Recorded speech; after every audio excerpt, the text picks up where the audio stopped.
जय friend India और pride में आप सभी का स्वागत है। फ्रेंड्स, यहाँ पे देखिए हम आधुनिक काल के तहत प्रयोगवाद पर चर्चा कर रहे हैं और ये प्रयोगवाद का जो अभी सीरीज चला है लगभग, तो उसमें ये उसका अंतिम वीडियो है। इसमें हम जो तीसरे सप्ताह के महत्वपूर्ण कवि हैं उन पर भी चर्चा कर लेंगे और इस तरीके से जो है ये जो सीरीज है, मतलब सीरीज के प्रयोगवाद संबंधी जितने पीवाईक्यू है, कॉन्सेप्ट है, वो यहाँ पे हमारे समाप्त हो जाएंगे। तीसरे सप्तक में महत्वपूर्ण कवियों में विजय देव नारायण शाही का नाम आता है और आपने प्रीवियस के क्वेश्चन हम लगातार सॉल्व करा रहे हैं, तो आपने देखा इनका साखी और मछली घर पूछा गया है। तो विजय देव नारायण शाही का शाही से याद रख सकते हैं कि शाही ने साखी से क्या कहा, शाही साखी संवाद तुमसे, यानी मछली घर में जाके शाही ने साखी से कहा कि संवाद तुमसे। संवाद मतलब होता है कि किसी से बातचीत करना, तो बातचीत करना यानी आवाज हमारी जाएगी, यानी एक तरफ शाही जी बाहर खड़े हैं और मछली घर के अंदर है। ठीक, शाही जी मछली घर में मछली से संवाद कर रहे हैं, कहते संवाद तुमसे है, क्या आवाज हमारी इस घर में जाएगी, यानी मछली घर के अंदर आवाज हमारी जाएगी।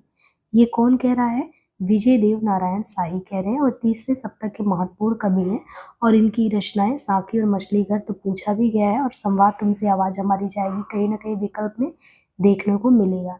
हम ये कोशिश करें कि जितने भी राइटर हैं, आप जब भी कोई ट्रिक बनाए तो राइटर को एक तरफ रख लें और फिर जैसे हमने उदिता के संबंध में आपको बताया कि कैसे उदिता से बातचीत कर रहे हैं और राइटर खुद ही कह रहे हैं चुका हूँ, मैं चुका हूँ नहीं, या मेरी कुछ कविताएं, कुछ और कविताएं बची हैं। ऐसे ही आप देखिए कि विजय देव नारायण शाही यानी शाही जी बाहर है और साखी यानी मछली अपनी सखी से बात कर रहे हैं और मछली क्योंकि घर में है तो कह रहे हैं कि संवाद तुमसे, यानी मछली से कह रहे हैं संवाद तुमसे, क्या आवाज हमारी अंदर जा रही है तो आवाज हमारी जाएगी। दूसरे राइटर में है कुंवर नारायण जी तीसरे सप्तक में, और कुंवर नारायण जी का भी आप देखेंगे लगातार पूछा जाता है और ये थोड़ा सा इसका समय भी ध्यान रखिएगा। जैसे साखी का समय 1983 है और जो मछली घर है 1966 है इसका समय। इसके अलावा संवाद तुमसे 1990 में है, संवाद तुमसे आवाज हमारी जाएगी। कुंवर नारायण जी जिनका समय यदि देखें तो 1927 से लेके 1917 तक का है, तो 27 से 17 का समय है और चक्रव्यूह इनकी भी रचनाएं बार बार पूछी गई हैं। तो ये कुंवर नारायण जी क्या कह रहे हैं, इनकी रचना है चक्रव्यूह, परिवेश हम तुम, अपने सामने कोई दूसरा नहीं, इन दिनों हाशिए का गवाह, न सीमाएं न दूरियां, और जो बहुत महत्वपूर्ण इनकी है आत्मजयी। ठीक है, आत्मजयी जो है इनका, आत्मजयी और बासवा के बहाने, ये भी दोनों हैं और ये दोनों इनके प्रबंध काव्य हैं और ये दोनों तो बहुत महत्वपूर्ण है। आत्मजयी एकदम ही ध्यान रखिएगा, आपको 1965 में आत्मजयी है, बासवा के बहाने करके है, तो ये 2008 में बहुत बाद में लिखा गया है, 2008 में बासवा के बहाने लिखा गया है। बाकी कह रहे हैं कि देखो चक्रव्यूह, चक्रव्यूह मतलब कि कोई चक्रव्यूह रच दिया जाता है। आपने अभिमन्यु के संदर्भ में देखा कि ऐसा चक्रव्यूह रच दिया जाए कि उससे उस व्यूह चक्र से आप बाहर नहीं आ जाएं। तो एक तरीके से चक्रव्यूह रचना मतलब कि एक परिवेश क्रिएट कर दिया जाना, चारों तरफ एक वातावरण बना दिया जाना। अब यहाँ पे कुंवर नारायण जी कह रहे हैं कुंवर, आप इमेजिन करिए कुंवर है और कुंवर है तो कुंवर कह रहे हैं कि देखो एक चक्रव्यूह के अंदर हमें घेर दिया गया है, परिवेश हम तुम, यानी एक तरफ तो हम हैं, एक तरफ तुम हो, लेकिन हम तुमसे इसलिए नहीं मिल सकते क्योंकि बीच में एक चक्रव्यूह रच दिया गया है। परिवेश इस तरीके से है कि हम तुम नहीं मिल सकते, हम तुम्हारे सामने हैं, यानी कह रहे हैं कि अपने सामने, यानी कुंवर जी कह रहे हैं कि हम तुम तो इस परिवेश में हैं और एक चक्रव्यूह रच दिया गया है, तुम मेरे सामने हो, अपने सामने, और क्योंकि तुम मेरे सामने हो कोई दूसरा नहीं है, सिर्फ तुम ही तुम हो इन दिनों। इन दिनों मतलब आप कोई भी इमेजिन कर लीजिए कि कुंवर जी किसी से भी कह रहे हैं कि इन दिनों सामने बस तुम ही तुम हो, और इस चीज का गवाह कौन है, यानी ये परिवेश गवाह है, हाशिए का गवाह। न सीमा है न दूरी है, देखने को तो एक चक्रव्यूह रच दिया गया है तो सीमा और दूरी दोनों है, लेकिन न सीमा है न दूरी है, आत्मजयी और कौन सा बहाना, बाजसवा के बहाने। तो ये बहुत अच्छे से आप याद कर सकते हैं कि कुंवर नारायण जी कह रहे हैं एक चक्रव्यूह रच दिया गया, परिवेश है, हम तुम हैं, अपने सामने कोई दूसरा नहीं है इन दिनों, हाशिए का गवाह, न सीमाएं न दूरियां, आत्मजयी बाजसवा के बहाने।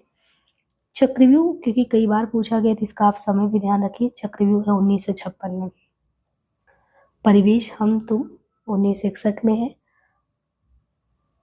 अपने सामने 1979 में है, कोई दूसरा नहीं 1993 में है इन दिनों, 2002 में है इन दिनों।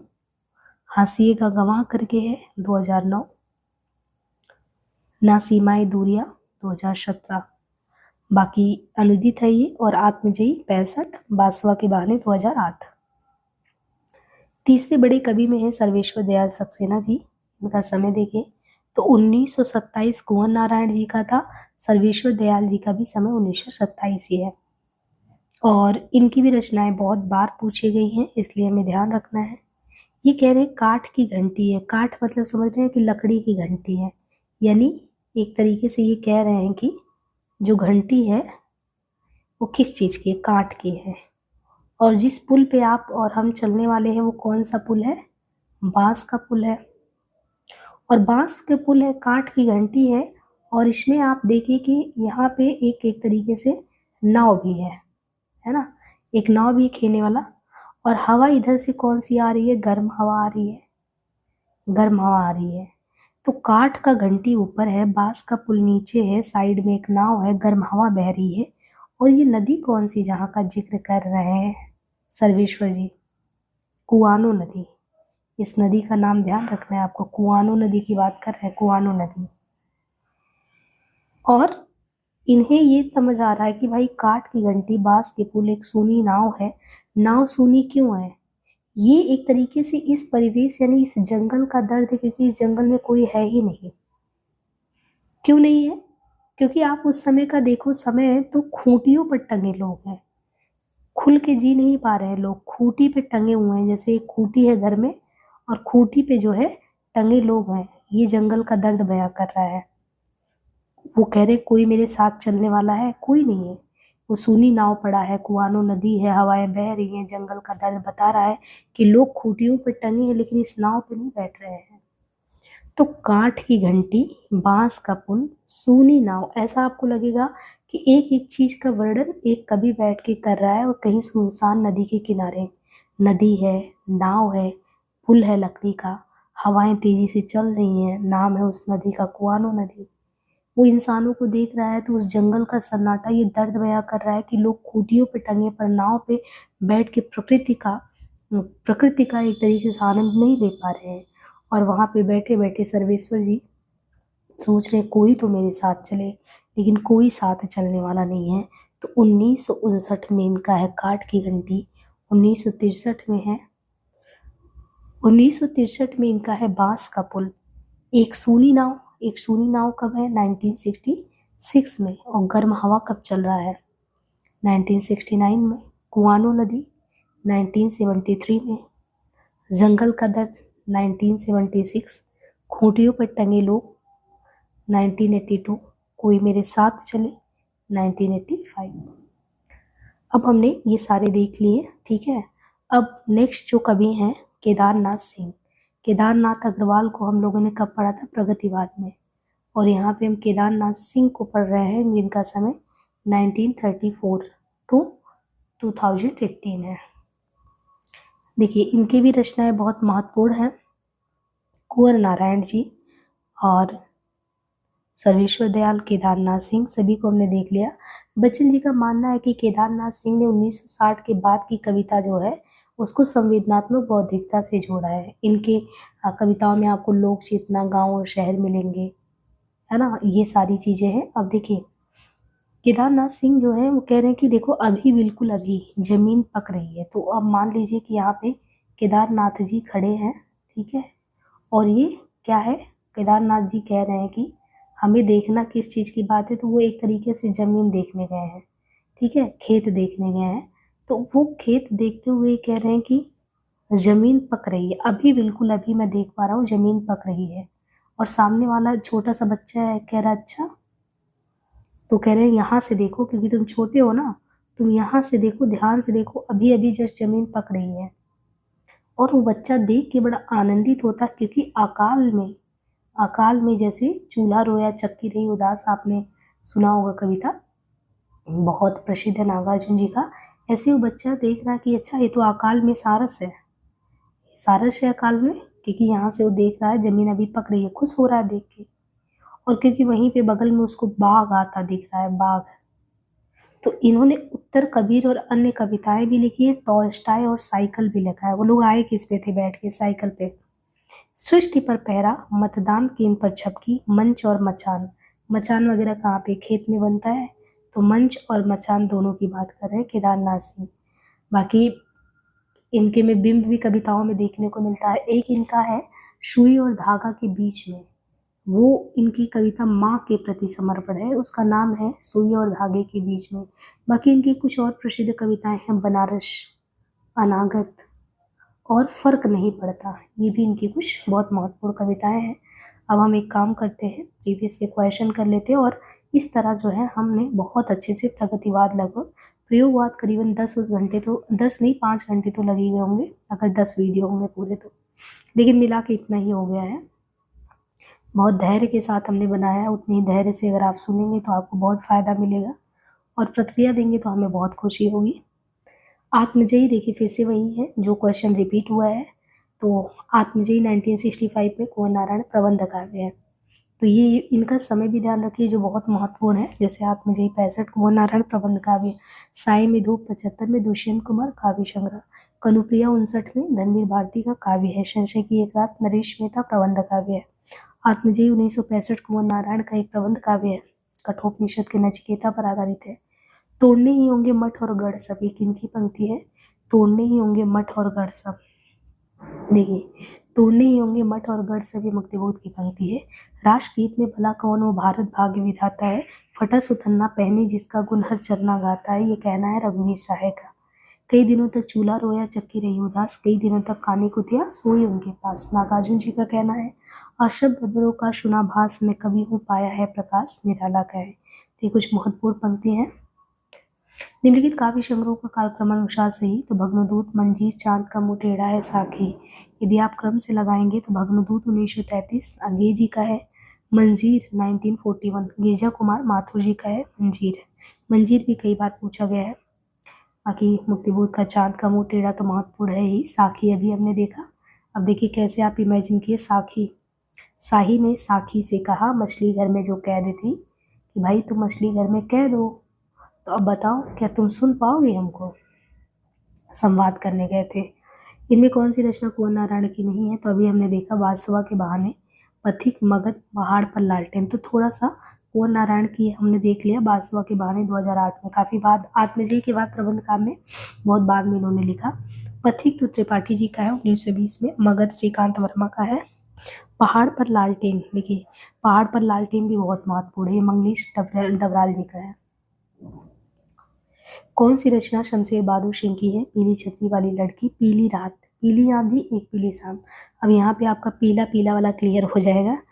पीली छतरी वाली लड़की, पीली रात, एक पीली शाम, पीली आंधी। तो इसमें हमें देखना है कि कौन सी रचना शमशेर जी की है। एक पीली शाम, याद हो शमशेर बहादुर सिंह के संबंध में कि इन्होंने अपनी पत्नी के संबंध में थोड़ा सा ये था कि उनका रुग्णावस्था में थी, तबीयत खराब था, तो शमशेर जी ने कहा कि वैसे तो मैं जीवन में शेर हूँ, बहादुर हूँ, लेकिन पत्नी की रुग्णावस्था मुझसे देखा नहीं जा रहा था। एक पीली शाम की बात करते कि वो बहुत मध्यम शाम था, मतलब एक तरीके से बहुत दुखद शाम था। तो ये शमशेर बहादुर ने लिखा था, क्योंकि आप कितने भी बहादुर हो और अपने इस तरीके से पत्नी का इस स्थिति में देखना, तो वो चीज़ हो सकता है। और पीली छतरी वाली थी, कौन से संबंध में ये है कि पीली छतरी की बात की गई है, तो ये उदय प्रकाश ने, कहानी संग्रह है पीली छतरी वाली लड़की उदय प्रकाश का। और पीली आंधी तो बहुत महत्वपूर्ण उपन्यास है प्रभा खेतान जी का, इन्हीं का छिन्नमस्ता भी है, पीली आंधी भी है। और एक पीली शाम हम लोगों ने देखा, ये कविता है। ठीक है,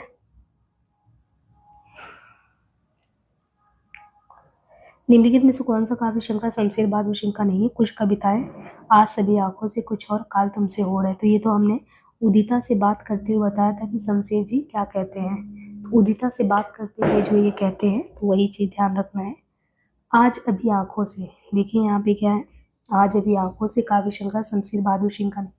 कुछ कविताएं 1959, कुछ और कविताएं 61, चुका भी हूँ नहीं मैं 75, इतने अपने पास 1980, उदिता अभिव्यक्त का संघर्ष 1980, बात बोलेगी क्यासी, काल तुमसे होड़ है मेरी 88, कहीं बहुत दूर से सुन रहा हूँ 95, सुकून की तलाश 98 आदि रचनाएं प्रयोगवादी कवि शमशेर बहादुर सिंह की है।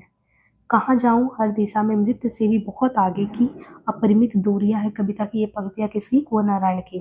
कहाँ जाऊं हर दिशा में क्या है, मृत्यु से भी बहुत आगे की अपरिमित दूरियां, ये काव्य पंक्ति कुंवर नारायण की है, आत्मजयी रचना से ली गई है।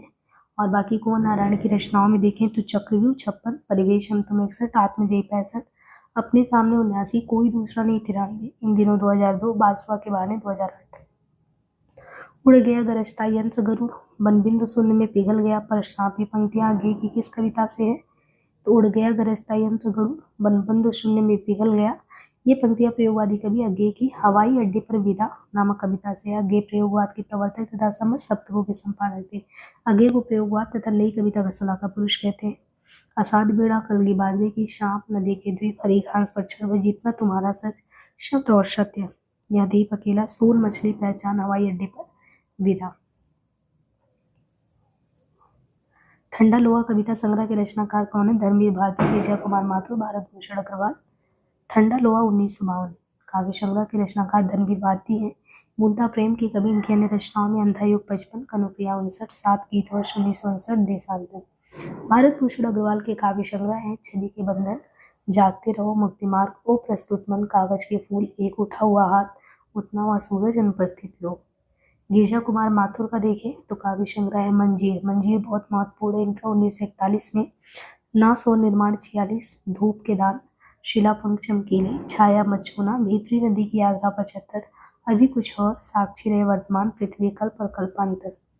सर विश्वदयाल सक्सेना की काव्य कृतियों में काठ की घंटी, बांस का पुल, एक सूरी नाव, गर्म हवा, कुआनो नदी। कविता है कविता 2, जंगल का दर्द, खोटियों पर लगे टंगे लोग। निम्नलिखित काव्य कृतियों को उनके कवियों के साथ सम्मिलित करना है, आत्मजयी, खोटियों पर टंगे लोग, मगध, पहाड़ पर लालटेन।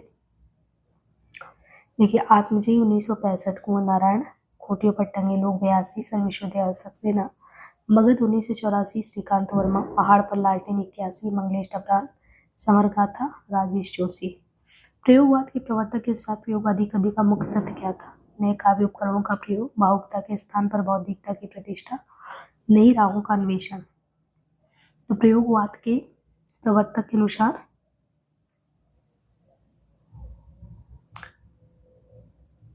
ये प्रश्न जो है प्रयोगवाद के संबंध में विकल्प में नहीं सभी तथ्य लागू होते। तार सप्तक की भूमिका में अज्ञे ने अपने समूह के कवियों को राहों के अन्वेषी कहा है।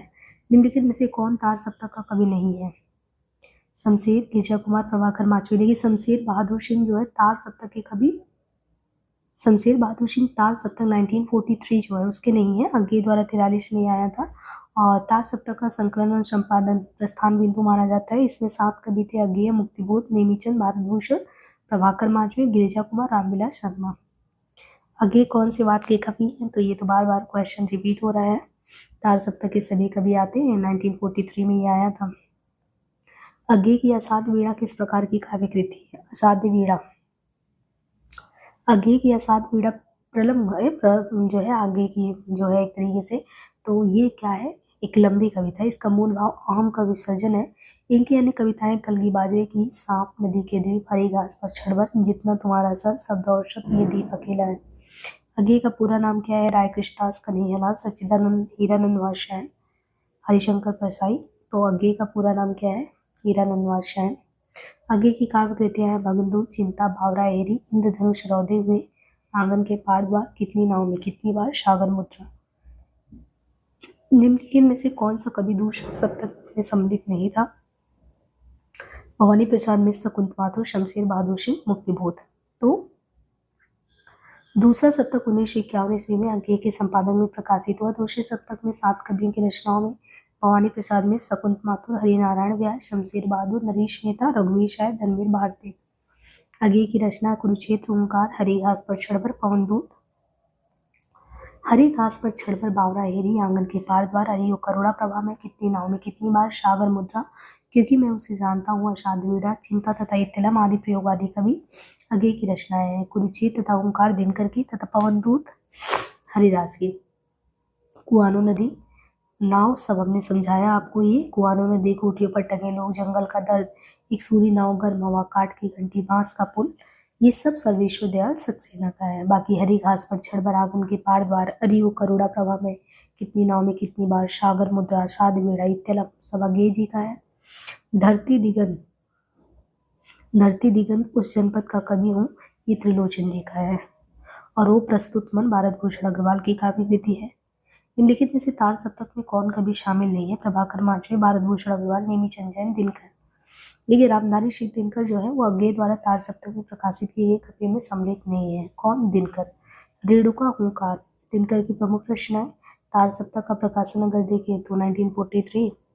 7 कवि नेमीचंद जैन, मुक्तिबोध, भारत भूषण अग्रवाल, प्रभाकर माचवे, गिरजा कुमार माथुर, रामविलास शर्मा अज्ञे द्वारा 1951 में दूसरे तार सप्तक तथा 1959 में तीसरे तार सप्तक का प्रकाशन हुआ है। अंधेरे में नामक प्रसिद्ध कविता के रचनाकार कौन है? अंधेरे में नामक प्रसिद्ध कविता के लेखक गजानन मातो मुक्तिबोध है। इस कविता का संकलन चाँद का मुंह टेढ़ा में किया गया। ये कविता फैंटेसी शैली में लिखित लंबी कविता है। मुक्तिबोध की अन्य महत्वपूर्ण कविताओं में ब्रह्मराक्षस, अंतःकरण, कायतन, भूल गलती है। विजय देवनारायण शाही का काव्य संग्रह इनमें से मछली घर है। बाकी शाखी, संवाद तुमसे, सूर्य का स्वागत नामक काव्य रचना के रचनाकार दुष्यंत है। साय में धूप दुष्यंत कुमार की चर्चित गजल संग्रह है। सतपुड़ा के जंगल किसकी रचना है? तो सतपुड़ा के जंगल काव्य रचना के रचनाकार भवानी प्रसाद मिश्र हैं। बाकी गीत फरोश, पुनी हुई रश्मि, खुशबू के शिलालेख, गाधी पंसती, अंतर्गत नीली रेखा तक, कालजयी खंड काव्य, त्रिकाल संध्या। केदारनाथ अग्रवाल का युग की गंगा, फूल नहीं रंग बोलते, आग का आईना, मार प्यार की थापे, आत्मगंध। आत्महत्या के विरुद्ध कविता संकलन के कवि हैं सर्वेश्वर दयाल सक्सेना, रघुवीर शाह, धर्मवीर भारती, मुक्तिबोध। आगे के संपादन में 1951 में प्रकाशित दूसरे तार सप्तक के प्रमुख कवि रघुवीर शाह की प्रतिनिधि रचनाएं आत्महत्या के विरुद्ध, हंसो सो जल्दी हंसो, लोग भूल गए हैं सीढ़ियों पर धूप में, खूंटियों पर टंगे लोग, सोया हुआ जल, कुआनो नदी, एक सूनी नाव, ये सर्वेश्वर दयाल सक्सेना की। चाँद का मुंह टेढ़ा है, भूरी भूरी खाक धूल, ये मुक्तिबोध की काव्य कृतियां हैं। भूल गलती कविता के कवि हैं भूल गलती ब्रह्मराक्षस, चाँद का मुंह टेढ़ा है, अंधेरे में, भूरी भूरी खाक धूल, गजानन माधव, मुक्तिबोध की प्रमुख काव्य कृतियां हैं।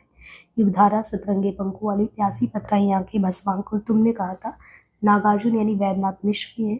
युग की गंगा, नींद के बादल, फूल नहीं रंग बोलते हैं, आग का आईना, अपूर्वा, ये केदारनाथ अग्रवाल की है। धरती मिट्टी की बारात, मैं उस जनपद का कवि हूँ, त्रिलोचन की है। कनुप्रिया के लेखक है नंदुलारी वाजपेयी, मोहन राकेश, वीरेंद्र मिश्र, धर्मवीर भारती। देखिए कनुप्रिया, अंधा युग, ठंडा लोहा, 7 गीत वर्ष आदि धर्मवीर भारती की काव्य कृतियां हैं। गुनाहों का देवता तथा सूरज का 7वां घोड़ा धर्मवीर भारती के उपन्यास है। गुल की बन्नो, बंद गली का आखिरी मकान, सावित्री नंबर 2, चांद और टूटे हुए लोग, ये सभी धर्मवीर भारती जी के द्वारा लिखी गई कहानियां हैं।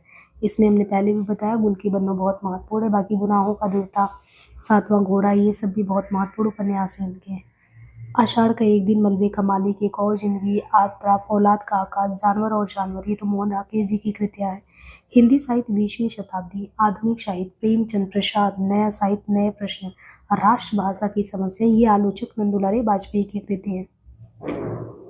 किसकी कविताएं स्वाधीन भारत का इस्पाती दस्तावेज है? तो इस्पाती दस्तावेज किसने किसके संबंध में कहा है? अज्ञे, मुक्तिबोध, गिरजा कुमार माथुर, दिनकर। तो इस्पाती दस्तावेज किसको कहा गया? मुक्तिबोध को, है ना। और ये किसने कहा? ये हमने पिछले क्लास में बताया था।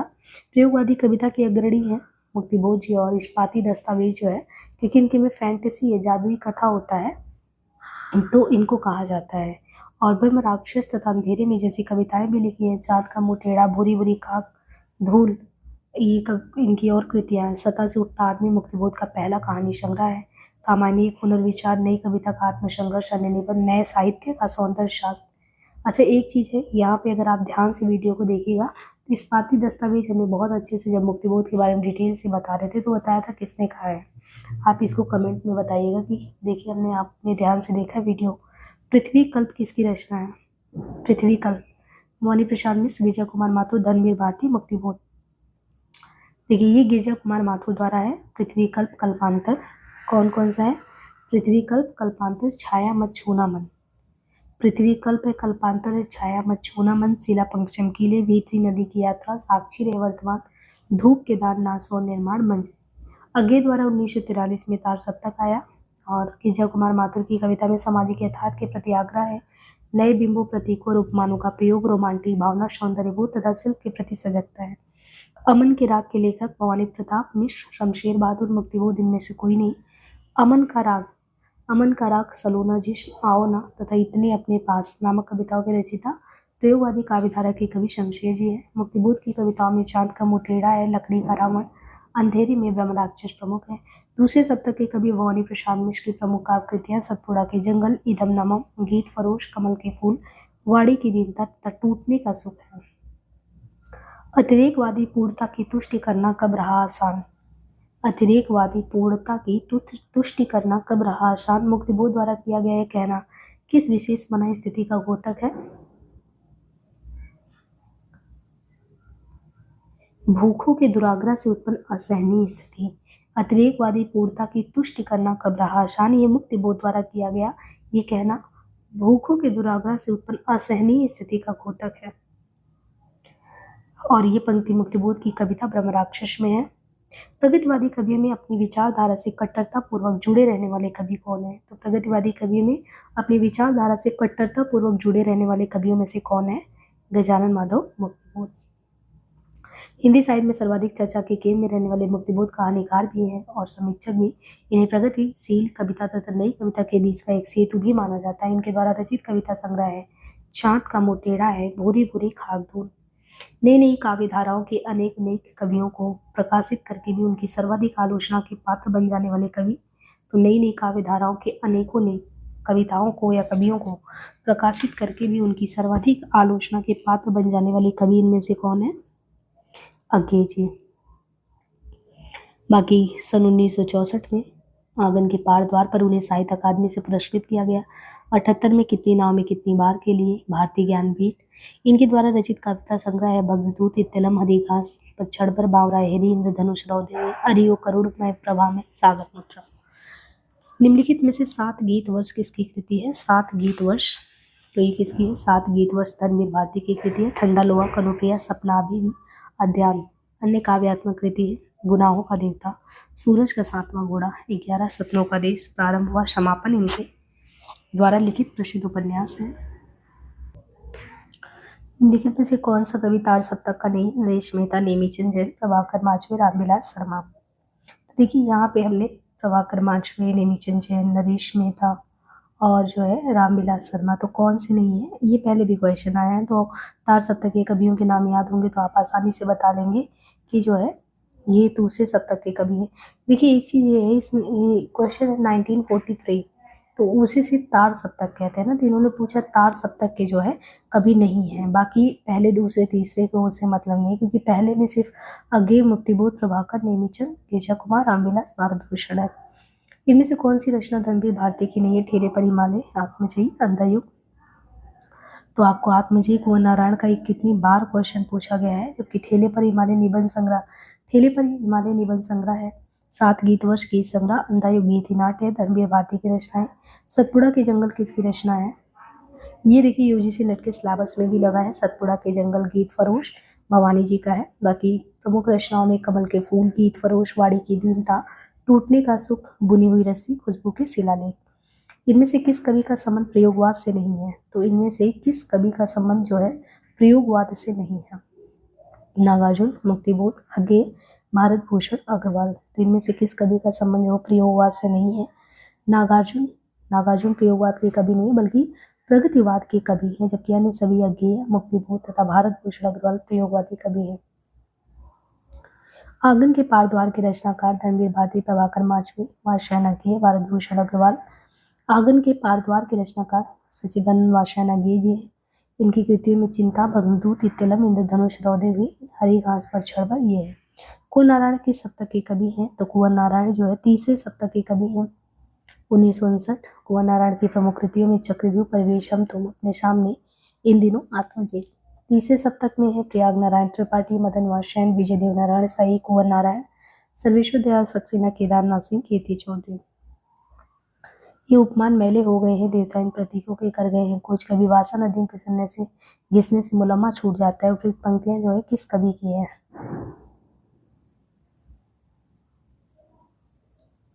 तो ये है वात्स्यायन अज्ञेय जी का है। ये प्रयोगवाद के पुरस्कारकर्ता और तार सप्तक के प्रकाशक है। बाकी पंक्तियों में देखिए ये उपमान मैले हो गए देवता, ये अज्ञेय की है। बात बोलेगी हम नहीं भेद खोलेगी बात ही शमशेर बहादुर सिंह का है। मृदुल नींद नींद की गोद में और पैरों की सेज नरम, प्रभाकर माचवे। सृजन की थकान भूल जा देवता, अभी तो पड़ी है धारा, धरा अध्वनि, धर्मवीर भारती जी का है। किस रचना में पौराणिक चरित्र नचिकेता के माध्यम से कवि अपना मत व्यक्त करता है? तो ये है आत्मजयी। कुंवर नारायण की कृति आत्मजयी में पौराणिक चरित्र नचिकेता के माध्यम से कवि अपना मत व्यक्त करते हैं। बाकी संशय की एक रात नरेश मेहता की कविता है। इसमें कवि ने राम के भीतर युद्ध के प्रति संशय पैदा कर मनुष्य की चिंता प्रकट की है। अंधा युग में धनबीर भारती जी ने महाभारत युद्ध के अंतिम दिनों का चित्रण किया है। और मुक्ति प्रसंग राजकमल चौधरी की रचना है। किनका संबंध सच्चिदानंद हिरण्यवासन आगे से आत्मचेतन विचार कविता बावरा हेरी जापानी लोक कथा का रचनात्मक उपयोग।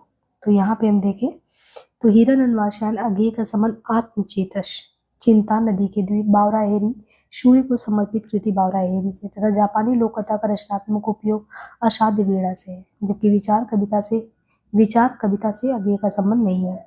असाध्य वीणा किसकी रचना है? तो ये बहुत प्रसिद्ध रचना है आगे जी की। असाध्य वीणा एक लंबी कविता है जिसके रचयिता आगे है। ये कविता आंगन के पार द्वार काव्य संग्रह में संग्रहित है। आंगन के पार द्वार कृति के लिए इनको सन 1964 का साहित्य अकादमी भी मिला। ब्रह्म राक्षस किसकी कविता है? नागार्जुन मुक्तिबोध अज्ञेय दिनकर। तो देखिए ब्रह्म राक्षस कविता के रचनाकार मुक्तिबोध जी है। इनकी अन्य रचनाओं में चांद का मुंह टेढ़ा है, काट का सपना, सतह से उठता आदमी, अंधेरे में, भूरी भूरी खाक धूल, ये सभी है। नागार्जुन जी का युगधारा, सतरंगी पंखों वाली, प्यासी पतराई आंखें, तुमने कहा था, तालाब की मछलियां, पुरानी जूतियों का कोरस, ये सभी है। अज्ञेय जी का भग्नदूत, चिंता इत्तलम, हरी घास पर चढ़कर बावरा हेरी, अरियो करुणा प्रभा में इंद्रधनुष रोते हुए, आंगन के पार द्वार, कितनी नाव में कितनी बार। दिनकर का कुरुक्षेत्र, रश्मिरथी, उर्वशी, ओंकार, रेणुका, संस्कृति के 4 अध्याय, परशुराम की प्रतीक्षा। किस साहित्यकार का संबंध मध्य प्रदेश से? धूमिल, भवानी प्रसाद मिश्र, मोहन राकेश बच्चन। तो ये है भवानी प्रसाद मिश्र का संबंध मध्य प्रदेश से है। इनका जन्म 1913 होशंगाबाद मध्य प्रदेश में हुआ। ये प्रयोगवाद के अंतर्गत दूसरे शतक के कवि है। जी हाँ हुजूर मैं गीत बेचता हूँ किसकी पंक्तियां? गे भवानी प्रसाद मिश्र, गिरिजा कुमार माथुर, शमशेर बहादुर सिंह। जी हाँ हुजूर मैं गीत बेचता हूँ काव्य पंक्ति के रचनाकार भवानी प्रसाद मिश्र हैं। भवानी प्रसाद मिश्र दूसरे शतक के कवि थे। इनके अलावा देखिए तो आगे वही परिचित दुआ के ही चिर माध्यम है। गिरिजा कुमार माथुर, इतना मत दूर रहो गंध कहीं खो जाए। शमशेर जी का ये कहते हैं गिरिजा कुमार जी की इतना मत दूर रहो गंध कहीं खो जाए, आने दो आँच रोशनी न मंद हो जाए। बाकी शमशेर बहादुर सिंह, बात बोलेगी हम नहीं, भेद खोलेगी ही बात ही।